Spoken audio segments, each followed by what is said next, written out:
Hi everyone, welcome back to my channel. So today I have on my pimple stars because I have a lot of acne going on right now, and these are going to help me be able to pop my pimples when they're ready and make sure they're not painful. These are star face pimples. I got them at Target. They're not too expensive. So from the title of the video, you can tell I'm doing something new on this channel. It's going to be an ongoing series that I'm going to pick up whenever I feel the need to or just really want to. Twist and tea. I'm gonna do my twist and talk about any subjects that I feel need to be talked about. So without further ado, let's get started. Before we get started, I'm gonna show you a couple of my products that I've been using. I'm using the Pantene Gold Series Hydrating Buttercream. It's kind of like a leave-in, but I just use it as a moisturizer for my hair. It really helps hydrate my end. Next, I'm gonna use something from that same series. This is the Curl Defining Pudding, and since I don't have a lot of this, I'm going to be going in with the Shea Moisture Curl Enhancing Smoothie. I've been using this since I first went natural. I feel like this and Cantu was every first natural's guide to curly hair, so it's been working with my hair this long. I've been wearing my hair out since I was 17. I'm 21 now. And if it's not broke, you know. Last but not least, for my oil, I'm going to be using this Dew Grow Mega Thick. This smells really good, and it really helps seal in the moisture for my hair. My hair just really likes it, and my scalp does too. This is what works for me. What works for me might not work for you, so it's all just about finding your niche in hair products. Now let's get started with the twist. Today's topic is going to be about relationships and people, and I don't mean romantic relationships. I mean just platonic or any type of ship you might find yourself in. This year in college, I realized just a lot of hard truths about dealing with people and just how I want to navigate friendships and everything of that sort moving forward. Today's topic is mostly going to be about platonic relationships, but you can apply it to I think a lot of other aspects of your life. So first things first, we're going to start out heavy. It might be a little bit heavy, but it's the truth. I've realized that not everyone is going to be your friend, and this might seem hard, like a hard truth for some people, but it's honestly the best piece of information that I think I've learned in my couple years of just being a conscious young adult. Just because not everybody's going to be your friend doesn't mean you're unlikable as a person. It's actually a really good thing that everybody's going to be your friend, because you're just such a unique person in yourself. So you don't want to be friends with everybody. We live in a world with so many different perspectives, so many different people, so many different opinions and backgrounds. So you're not going to vibe with everybody, and the same goes for everybody with you. You know, it goes both ways, and you shouldn't take it as offense. But with that being in mind, when you do find those people that you vibe with and they vibe with you, treat that as a special connection. Even if it doesn't last forever, for as long as it lasts, it's still going to be special. It's still signifying that you're not alone in this world, and there's always going to be somebody for you in some way, shape, or form. I think the biggest thing is just being comfortable with change, and I think it just mostly comes from the fact that you just need to be comfortable with letting go, either of people, situations, of thoughts, of ideas, of beliefs. I'm gonna mostly be talking about college and my experience there dealing with people. You change so much in the span of a year. That's a completely different person. From January to December, you are changing every single day, whether you realize it or not. And I think it's really important to do check-ins with yourself to see, okay, I believe this in January. Do I still vibe with that? Is that still speaking to my truth, you know? People always talking about oh, your core values, your core beliefs, they're never changing, they're always stagnant. I don't think that's true, for being honest. I think that in order to grow, you must learn what change is, and you must also, like I said, be able to let go of that old belief that you had if it's no longer serving you, you know? It's okay to hold on to stuff if you find comfort in it, just as long as you learn to understand. Sometimes comfort is safety, and safety can sometimes be stagnancy, which means that you're just not changing as a person. I feel like I'm going off topic here. Just know that you're not stuck as who you are right now. You're not stuck in the same situation you are right now. You're not stuck with the same people you are with right now. 2 down. Oh, I gotta do this one over. With dealing with people, just the idea of letting go, I think, is the best thing that you can ever really sit down with yourself and think about. Depending on where you are in life, you're gonna have some long-term relationships the people that you've known for, I don't know, like years, months, weeks, or whatever long term is for you. But you might start to, edge out the fact that you don't really vibe with that person anymore. You don't really have some of the same core values that are important for you to really feel understood or feel welcome with somebody and feel like yourself with that person.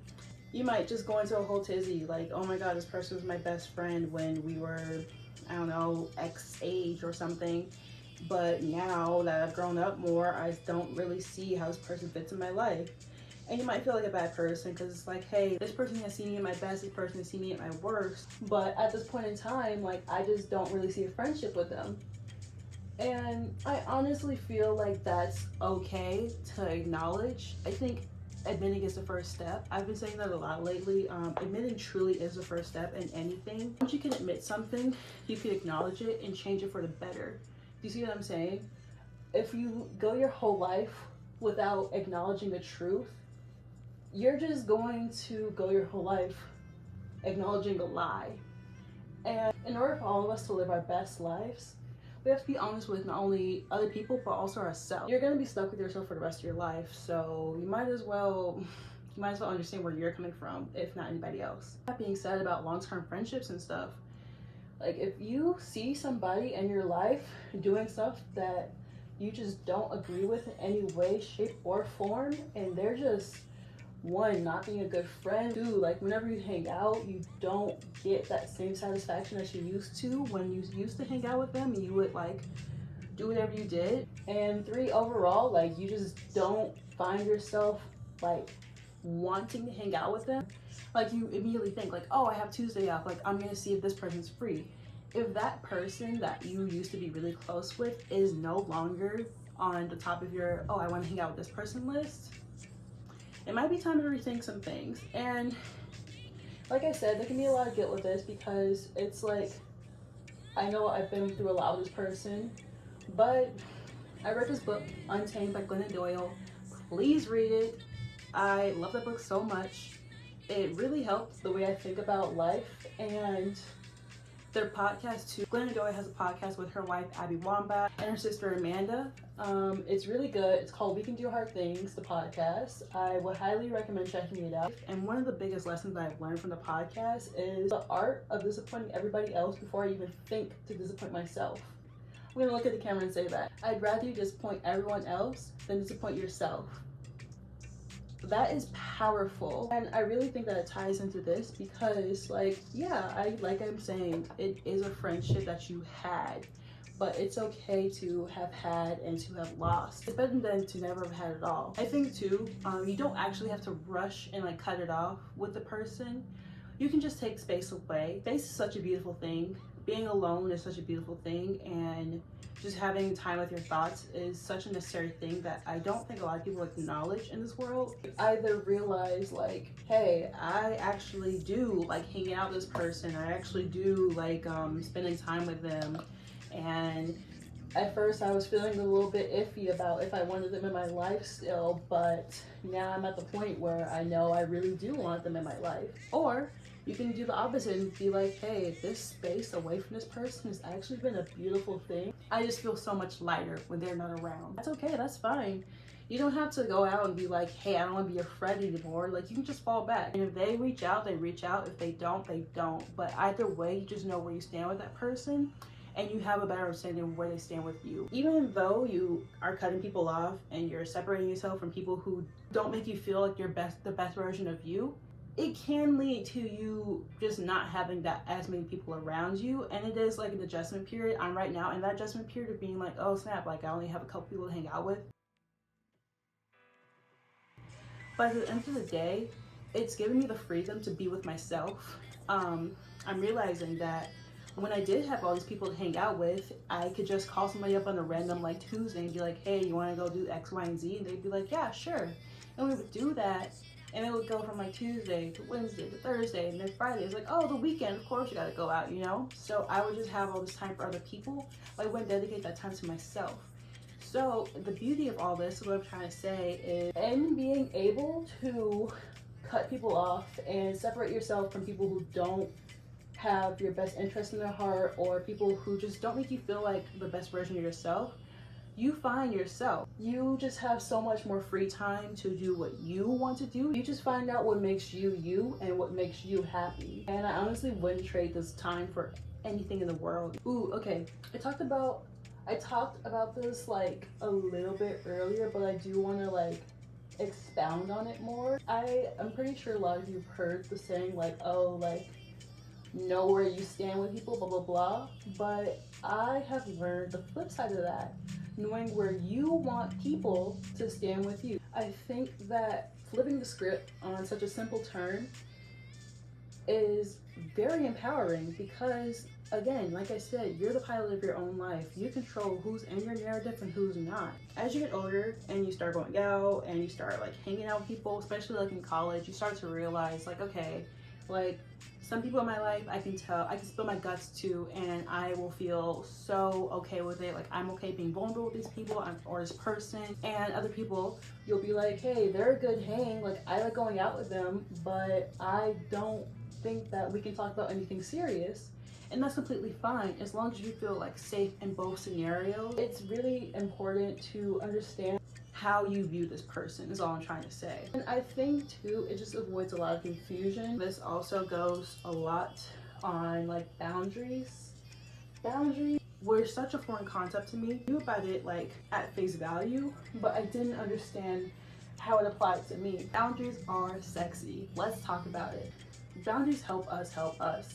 And what I mean by that is they help us better understand ourselves and what we want. So for me, one of the most empowering things I think I've learned recently is that no is a full sentence, and anybody who tries to not make it a full sentence, you should rethink talking with them and associating with them. Some of my examples of boundaries include sticking up for myself. If somebody says something that I don't like or something that is blatantly disrespectful, just calling it out. You have the power to call it out. It doesn't have to be based in anger. It could just be like, hey, I don't appreciate that you said that, and I would like for you to not say something like that moving forward. Please take your time with your words when it comes to me, and I will do the same. Something like that, just something very simple. Calling a person out, but just also saying like, I don't tolerate that. If somebody tries to degrade you for your boundaries. So if you notice, I stopped twisting because I want to do something different with this, but I don't know what. I need to go off camera to like figure it out, and I'll be back when I'm finished. So I just got done twisting my hair. Doing something a little different. If you're interested to see, you can check out my Instagram at No Singular Experience, the same thing as this YouTube channel. Overall, to end this discussion, there are some really crappy people in this world, and you just don't have to deal with that, no matter who they are to you or what they are to you.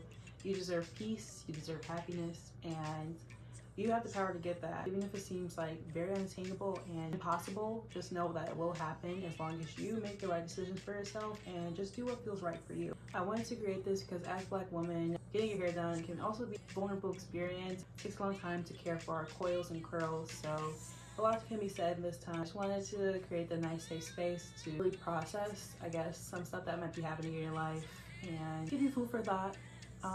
Hopefully what I'm saying makes sense and reaches you in some way. I really hope you enjoyed this. Please let me know in the comments down below. Please give me a big like if you did, and of course subscribe. See everything else I'm going to do with this channel. See you next time. Bye.